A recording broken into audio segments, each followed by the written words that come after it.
This is Deja Vu all over again. And when T.J. Scott was directing Adventures of the Sin Trade, I'd asked Rob if I could watch him and shadow him and then direct an episode.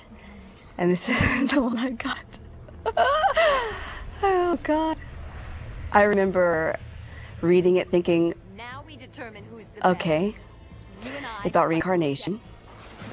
And I know nothing about that. I know nothing about directing.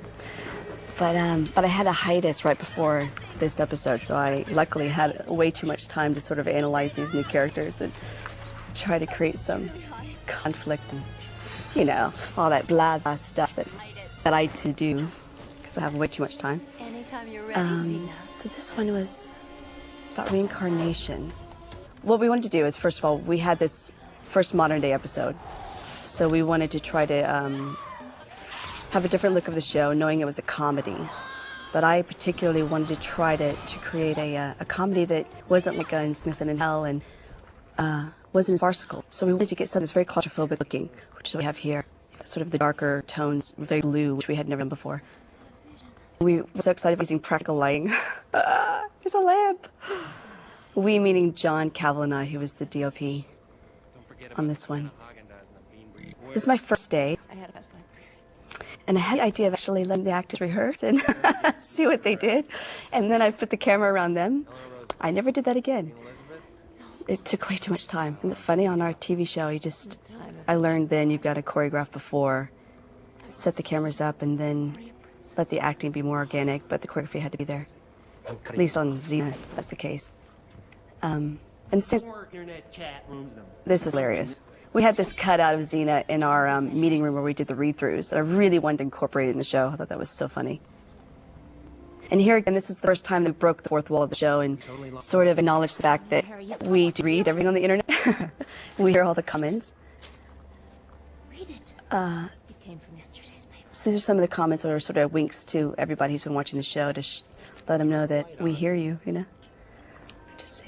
Because I shadowed T.J. Scott, I learned from him that, you know, he always loves to keep the camera moving or his actors moving.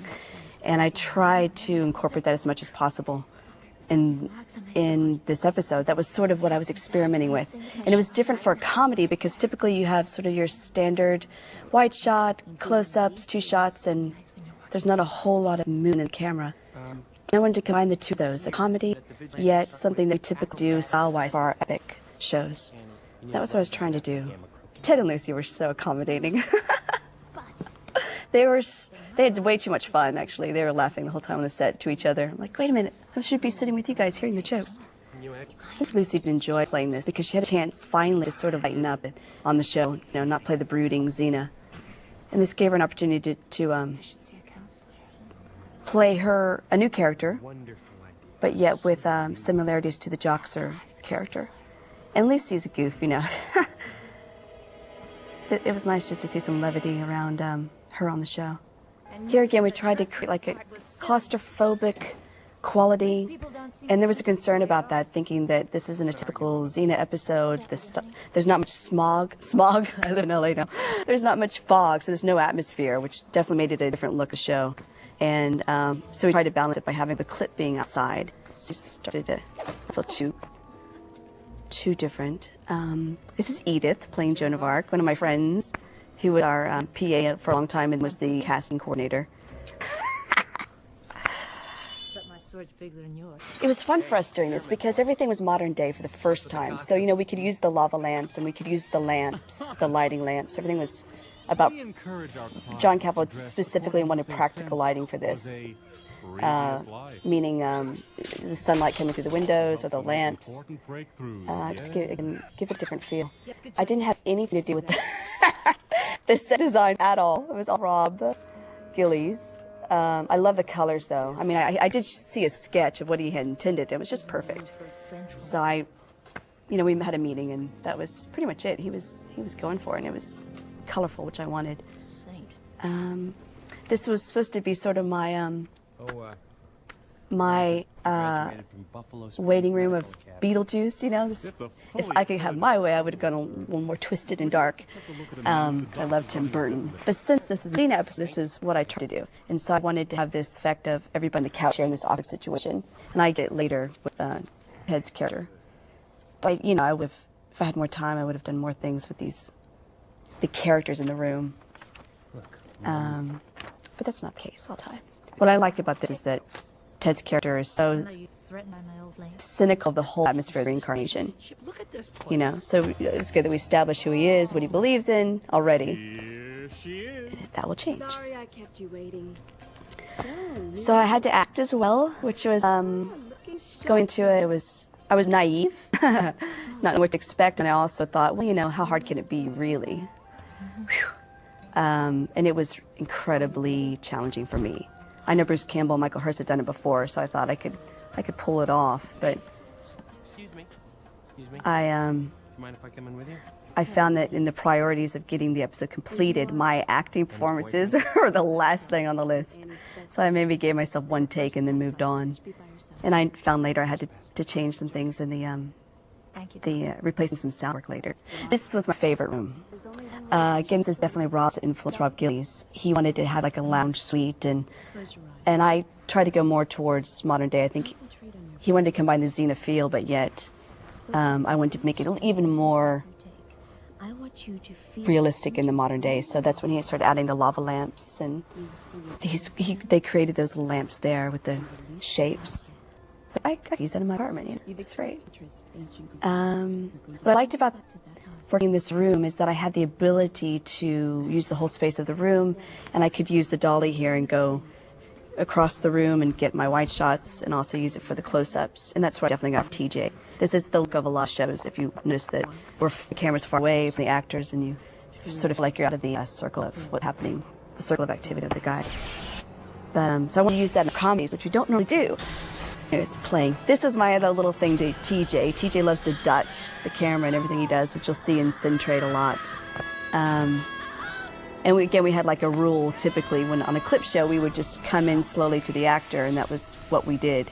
So I wanted to kind of twist it a little bit, and that's why I decided to Dutch it. Makes really no sense, and I didn't do it anywhere else in the episode, but I was sort of experimenting with what I liked and kind of playing with what the camera could do. I believe the clips were already written. Some of them were written when I received the script, and I did watch them before. I think there was only one that I didn't think was working. It was a Prometheus one that came that they had chosen to come at the end of the episode, and I thought it was just too slow and a bit of a downer, too sentimental. So we swapped it for something else. Can't remember, but that was definitely mostly RG, I suppose. I don't know. This again was just trying to set up the fact that Marco is not who he seems to be.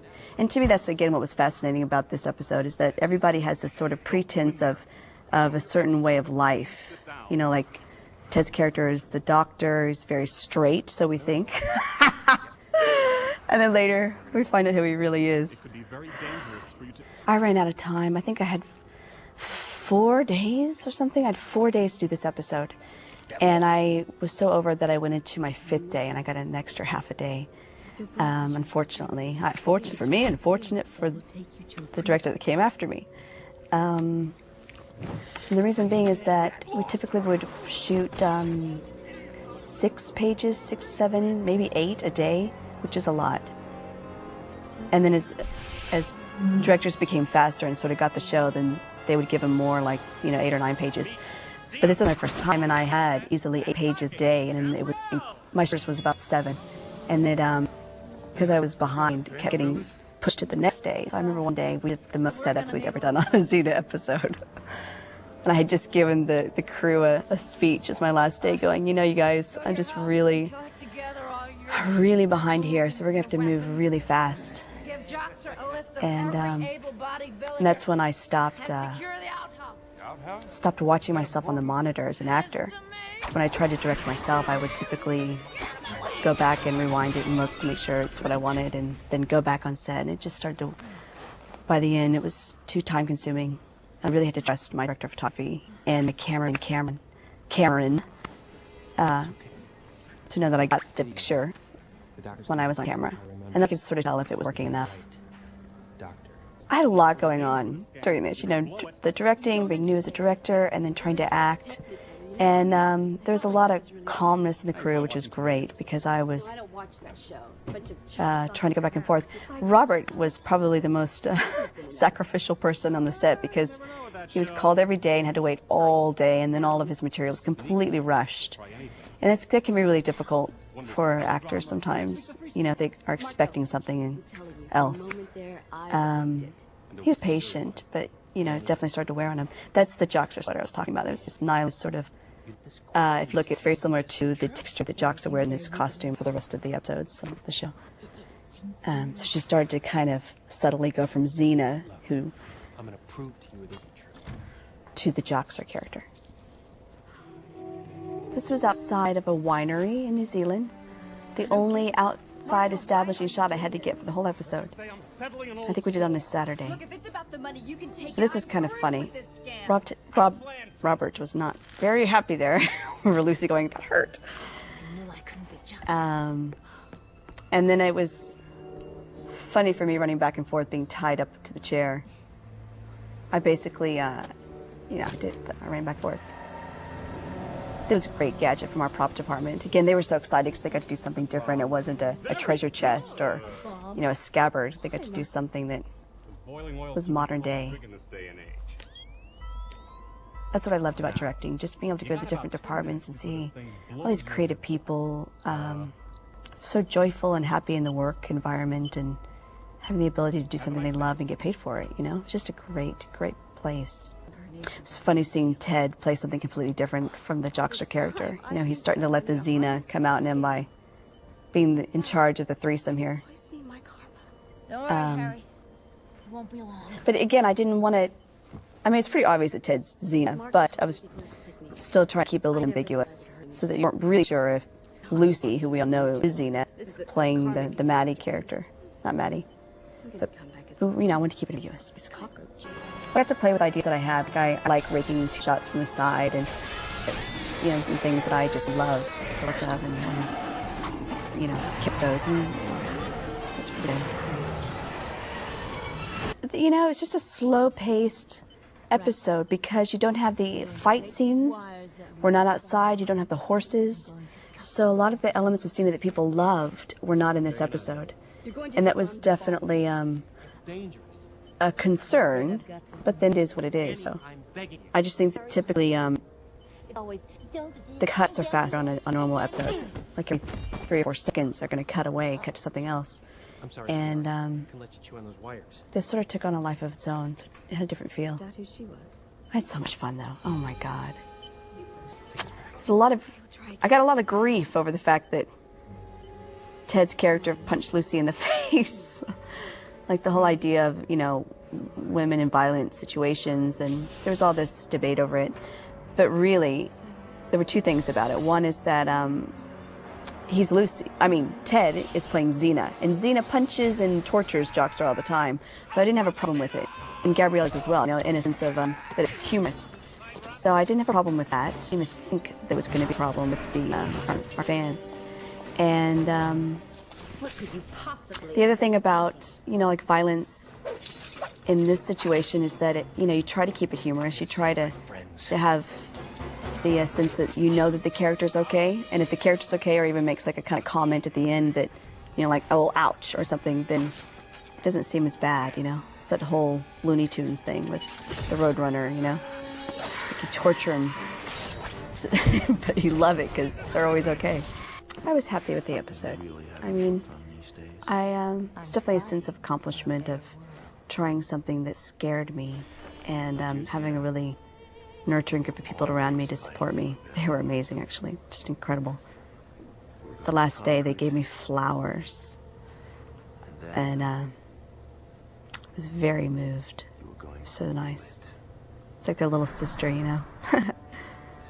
It was fun here, trying to figure out a way for Harry to have his, you know, quality about him, find an instrument, but yet use modern-day appliances, you know? Like, trying to find anything we could that throw into the mix to make it witty. He's really agile, you know, he's an incredible dancer. And so the fight scenes, if you have some sort of sense of movement, are pretty easy. This was the first time that he could just go with it, and he did such a good job. It's too bad he didn't have more opportunities to do it. You could look how sexy he looks doing that too. Or is it just me? I had to start showing the relationship between Maddie and Harry. All right. This was important for me. I had to make sure I added this because I wanted Annie to have a like a complete circle and becoming the real hero. You know, she thought she was Xena, but she didn't really know who she was, and she actually finds it out that she's Joxer and becomes a hero on her own and finds her true self. So it was important for me that she get involved in the fight somehow, even if it were just a knock. Yeah. I think I knew it was a workout. But all along I've been trying to have Matty,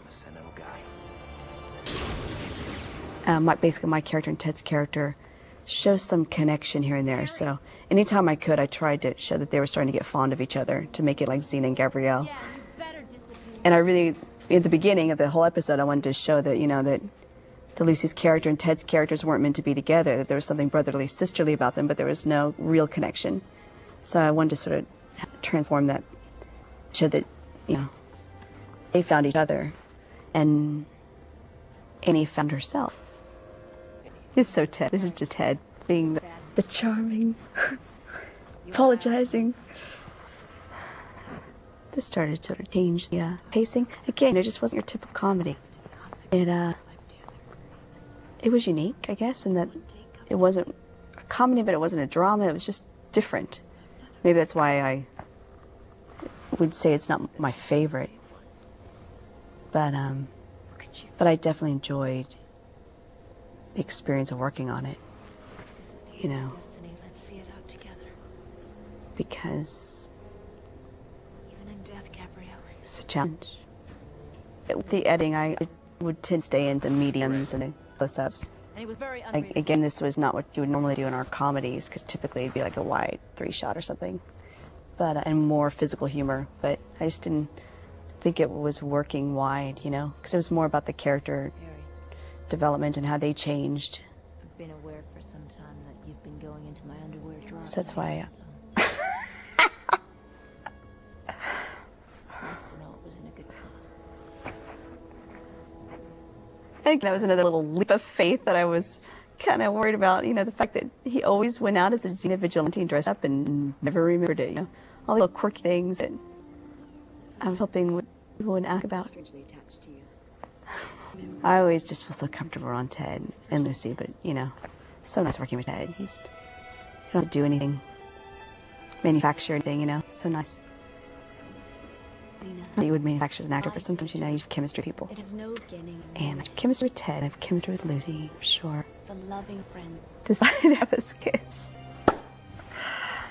Woohoo! And I think a lot of people were angry about that. I mean, how come Xena and Gabrielle on the show can't kiss, but because she's in a man's body, then suddenly it's all right?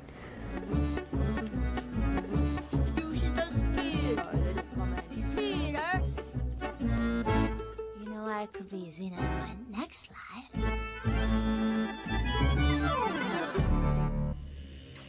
Okay, that was good. Thank you.